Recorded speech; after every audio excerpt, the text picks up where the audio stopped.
আর পরিবর্তে বিষদগারকারী। এই জন্য বলি, একজন ন্যায়টা করতে চাইলে 10 জন ন্যায়ের পক্ষের লোকই দাঁড়িয়ে বলে। আগেই বলছিলাম না, বেশি কথা বলার দরকার নাই। কি কথা ঠিক আছে? এটা বাস্তবতা না?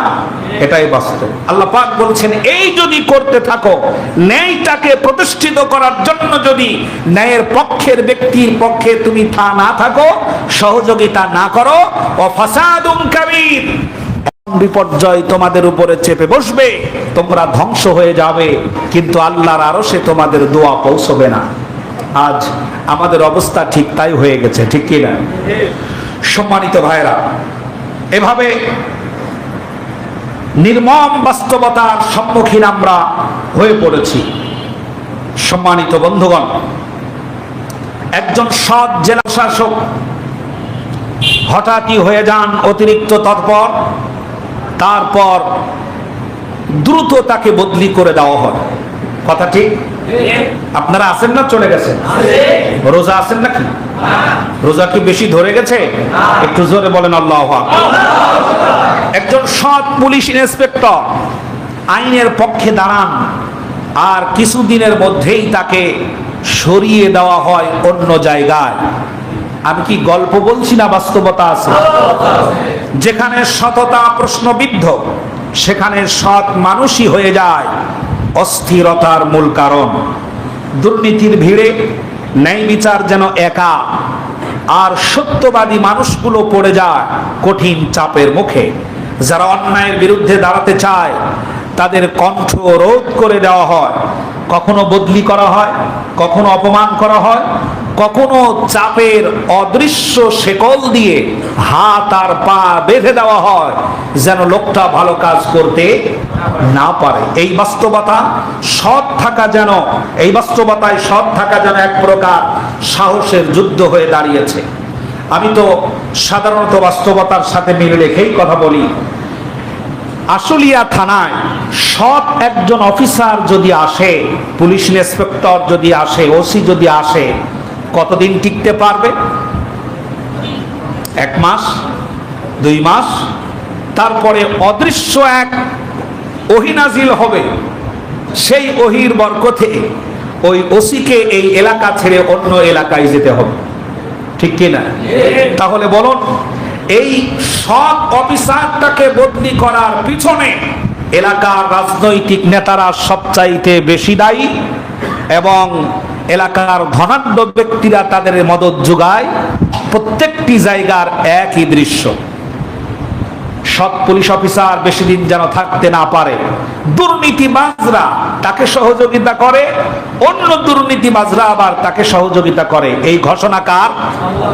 এটা যদি তোমরা মোকাবেলা করতে না পারো, তাহলে কঠিন বিপর্যয় তোমাদের সামনে আসবে। আমার কাছে যেন মনে হয় সেই বিপর্যয়ের মধ্যেই গোটা জাতি আবার নিমজ্জিত হতে যাচ্ছে। আল্লাহ তাআলা এই জাতিকে যেন হেফাজত করেন, বলেন আমিন। তবে এ কথা দিবালোকের মতো সত্য, স্বৈরাচারের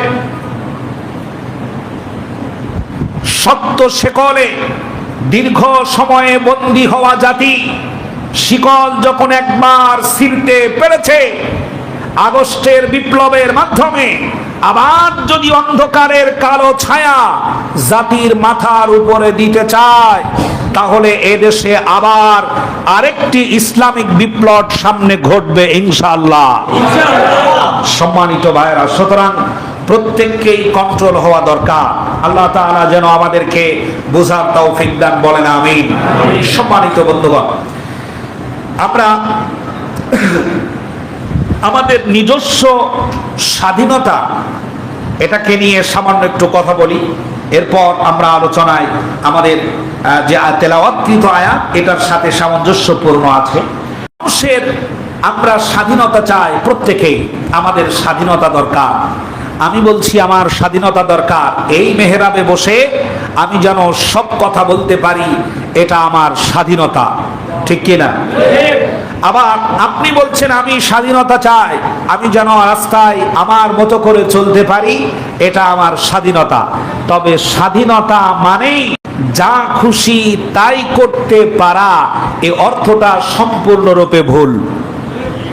স্বাধীনতা মানেই যা খুশি তাই করতে পারা, এই থিমটা, এই অর্থটা, এই আপনার চিন্তা ভাবনাটা সম্পূর্ণরূপে ভুল। মানুষের বানানো স্বাধীনতা এবং আল্লাহ প্রদত্ত স্বাধীনতার একটু পার্থক্য আছে। কোন ইমানদারই 100% স্বাধীন নয়।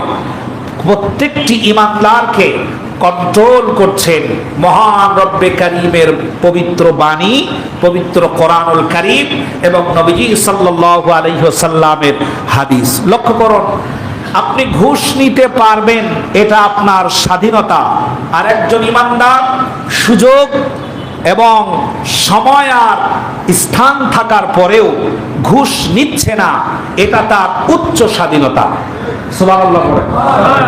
ইমানদার বান্দা ঘুষ নিচ্ছে না, এটা তার সর্বোচ্চ স্বাধীনতা। আর যিনি ঘুষ নিচ্ছেন, এটা তার স্বাধীনতা। তবে ইমানদার বান্দা ঘুষ নেওয়ার সময় তিনি চিন্তা করেন, আমার স্বাধীনতা আছে, ঘুষ নিতে পারবো, কিন্তু আল্লাহর সন্তুষ্টি থেকে আমি গাফেল হয়ে যাব, আল্লাহর সন্তুষ্টি পাবো না। আল্লাহর সন্তুষ্টি পাওয়ার জন্য তিনি এই স্বাধীনতা ব্যবহার করেন না। এটা হচ্ছে ইমানদারের স্বাধীন। ঠিক আছে, কিন্তু যে কাজটা করতে যাব ওই কাজে যেন আমার আল্লাহ সন্তুষ্ট হয়। সম্মানিত ভাইরা, আর আমাদের দেশের স্বাধীনতা মানে আমি ল্যাংটা হয়ে রাস্তায় চলবো, কেউ যেন আমাকে বাধা দিতে না পারে, এটা হলো স্বাধীনতা। নাউজুবিল্লাহ। ইসলামিক যে স্বাধীনতা, 16টি পয়েন্ট আমি দেখলাম। ইসলামিক স্বাধীনতা নিজের ব্যক্তি স্বাধীনতাকে পরিষ্কার করে এবং সমাজের শৃঙ্খলাকে ঠিক রাখে।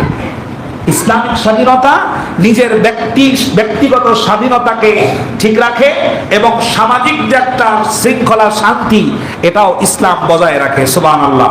এজন্য ইসলাম অত্যন্ত দরকার, অত্যন্ত প্রয়োজন। সম্মানিত ভাইরা, স্বাধীনতার নামে আমাদের দেশে যা হয় তা যদি ইসলামিক স্বাধীনতা হতো তাহলে এটা কন্ট্রোল হতো আগে থেকেই। কবেই যা খুশি তাই বলতে পারবেন, এটা হলো বাক স্বাধীনতা বলে। ঠিক আছে তো? যা খুশি তাই বলতে পারবেন, এটা হলো আপনার ব্যক্তিগত বাক স্বাধীনতা। যা খুশি আপনি তাই বলতে পারবেন। কিন্তু ইসলাম বলে আপনি যেটা খুশি সেটা বলতে পারবেন, এটা আপনার স্বাধীনতা। এমন কোন কথা বলবেন না যেই কথাটা মিথ্যা, যেই কথাটা সমাজের জন্য ভয়ঙ্কর, যেই কথায় উদ্বুদ্ধ হয়ে একজন আরেকজনকে হত্যা করে, এই কথা আপনি বলতে পারবেন না। এই মেহরাবে বসে কথা বলার স্বাধীনতা আমার আছে, কিন্তু আমি এই স্বাধীনতাকে ব্যবহার করে এমন কথা বলতে পারবো যে যান আপনারা সবাই মিলে অমুকের ঘরে আগুন দিয়ে আসেন, এ কথা বলার অধিকার আছে? কিন্তু স্বাধীনতার চেতনাকে যারা ব্যবসার মূলধন হিসাবে ব্যবহার করে, যেসব রাজনীতির লোকেরা, তারা এই অর্থেই ব্যবহার করে। স্বাধীনতা মানে যা খুশি তাই করতে পারা, তাই বলতে পারা। আল্লাহ এই মাজা ভাঙ্গা স্বাধীনতা থেকে আমাদেরকে হেফাজত করেন। যে স্বাধীনতা সমাজকে নষ্ট করে দেয়, শৃঙ্খলাকে বিনষ্ট করে দেয়, সামাজিক ভ্রাতৃত্বের বন্ধনকে সম্পূর্ণরূপে ছিন্ন করে দেয়, এমন স্বাধীনতা ইমানদাররা কখনো গ্রহণ করতে পারে না। ইসলামের দৃষ্টিতে স্বাধীনতার মূল অর্থ হলো তিনটা। কয়টা? এক নাম্বার হলো আমি স্বাধীন, আমি কারো গোলাম নই। আপনি কারো যখন গোলাম হবেন না তখন আপনি স্বাধীন। আপনি যদি গোলাম হয়েই থাকেন তাহলে আপনার স্বাধীনতা আজও আসে নাই। দুই নাম্বার, আপনি কখনো নফস এবং প্রবৃত্তির গোলাম হতে পারবেন না। তিন নাম্বার, আপনার স্বাধীনতাটাকে আপনি ব্যবহার করবেন ততদূর পর্যন্ত যতদূর পর্যন্ত আল্লাহ রসুল খুশি থাকে, এর বাইরে আপনি যেতে পারবেন না। এটা হলো ইসলামিক স্বাধীনতা। এ বিষয়ে সামনে চ্যাপ্টার আসবে, আমরা কথা বলবো ইনশাআল্লাহ। আল্লাহ তাআলা যেন আমাদেরকে হেফাজত করেন, জাতিকে হেফাজত করেন। আল্লাহ পাক কোরআন কেন্দ্রিক জীবন যাপন করার যেন তৌফিক দান করেন, বলছি আমিন।